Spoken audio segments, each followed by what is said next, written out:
Salut à tous, dans cette vidéo on va apprendre comment reproduire cette animation de la vidéo de Daily Duty All. C'est une animation plutôt simple qui reprend des éléments de ma vidéo comment donner de la texture au shape et qui reprend aussi des éléments 3D. Je pense que cette animation elle est niveau intermédiaire et donc c'est parti. Alors la première chose à faire comme d'habitude c'est de venir chercher une composition fusion, de se rendre dans fusion et là vu que c'est en 3D on va juste directement créer nos shapes. Alors nos shapes c'est plutôt simple, c'est des ellipses. Donc pour faire ça, on va venir prendre un background, une ellipse, connecter ça comme ça, mettre ça dans le viewer. Et ensuite, si vous avez vu ma vidéo comment donner de la texture au shape, vous savez que là, on va devoir venir prendre un background, mettre l'alpha à 0, connecter ça à ce background là. Et ensuite, on va venir prendre cette ellipse, faire CTRL-C, CTRL-SHIFT-V, prendre une nouvelle fois un background, connecter ça à la flèche bleue, connecter ça à la suite. Ensuite, on va venir prendre un fast noise, connecter ça à la flèche bleue, connecter ça à la suite et reprendre cette ellipse là et connecter ça à la merge 2. Maintenant je mets ça dans le viewer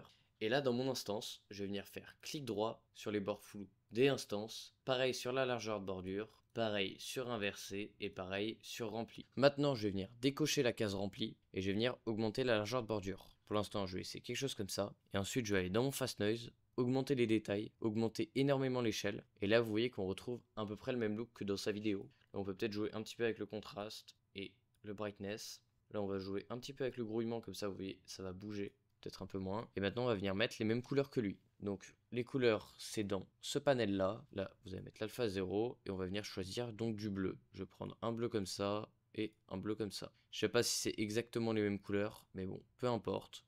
L'important, c'est la technique. Ensuite, ici, on va pouvoir venir augmenter les bords flous. Et là, vous voyez que donc, on a vraiment la même chose que lui. Le bleu autour comme ça, avec cet effet de texture, et le noir au milieu. Maintenant, on va venir écrire la même chose. Donc, on va venir prendre un texte. On va venir écrire Internet. Je vais venir chercher la police Montserrat. Et en fait, je vais venir l'écrire en majuscule. Internet. Je baisse la taille.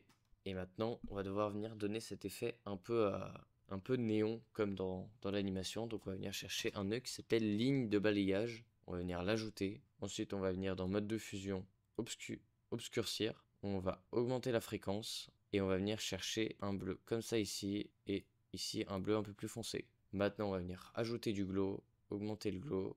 Et ensuite, on va ajouter un nœud qui s'appelle Flicker pour que ça clignote comme un néon. Vous voyez que là, ça clignote. Le problème, c'est que c'est un peu trop fort. Donc, en fait, on va venir baisser la plage.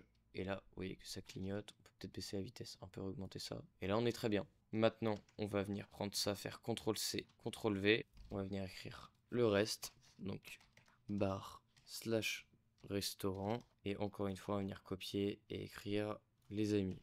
Parfait, maintenant on met ça dans le viewer et on fait attention que la taille elle soit bien respectée. Vous voyez que là c'est trop grand, donc on revient dans le texte, baisser la taille. Et maintenant pour une meilleure organisation, moi je vous conseille de prendre tous ces nœuds là, faire CTRL-G, pareil là, CTRL-G, pareil là, CTRL-G, et là vous voyez qu'on a beaucoup plus de place. Maintenant si on se souvient pas par exemple que le groupe 1 c'est Internet, on peut cliquer F2 et venir écrire par exemple ici Internet. Et donc là ça s'appelle plus groupe 1 mais Internet. Pareil ici je peux venir écrire barre. Et là, si j'ai envie, je peux écrire ami.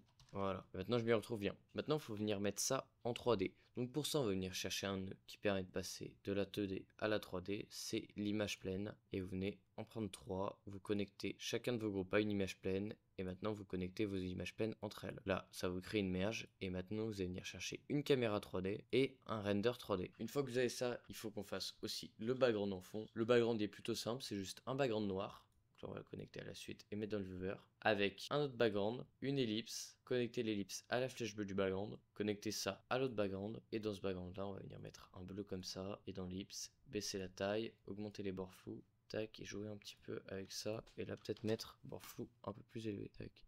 Et voilà. Maintenant, le problème, c'est que ça, c'est au-dessus de tout. Nous, on a envie que ce soit en dessous. Donc, on va aller dans la merge et faire opérateur dessous. Et là, c'est parfait. Maintenant, on va venir ouvrir nos deux viewers, mettre le render à droite, la merge 3D à gauche. Comme ça, on a un aperçu en 2D et en 3D. Maintenant, dans notre aperçu 3D, on veut, comme dans l'animation, que ça soit pas superposé et qu'elle soit décalée. Donc, ce qu'on va venir faire, c'est qu'on va venir décaler Internet ici, décaler bar restaurant un petit peu sur le côté là.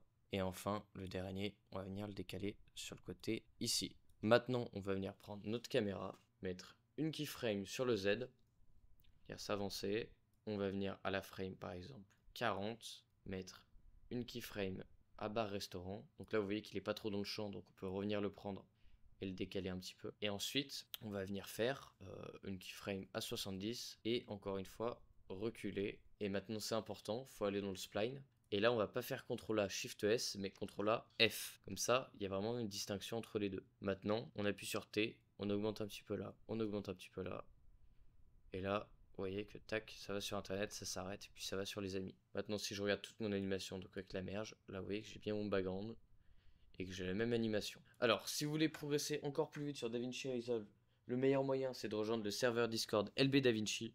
C'est un serveur Discord où je donne 3 cours par semaine chaque soir selon vos horaires. Il y a des rediffusions pour ceux qui sont absents. En plus, je partage des offres d'emploi exclusives et actuellement il y a un concours de montage avec comme cadeau une licence DaVinci Resolve Studio. C'est clairement le meilleur moyen pour progresser et donc si vous êtes intéressé, il y a le Discord dans la description et dans ce Discord vous découvrirez comment vous abonner et avoir accès à l'intégralité du serveur. Et si vous aimez ce petit tuto, n'hésitez pas à liker, vous abonner. À bientôt.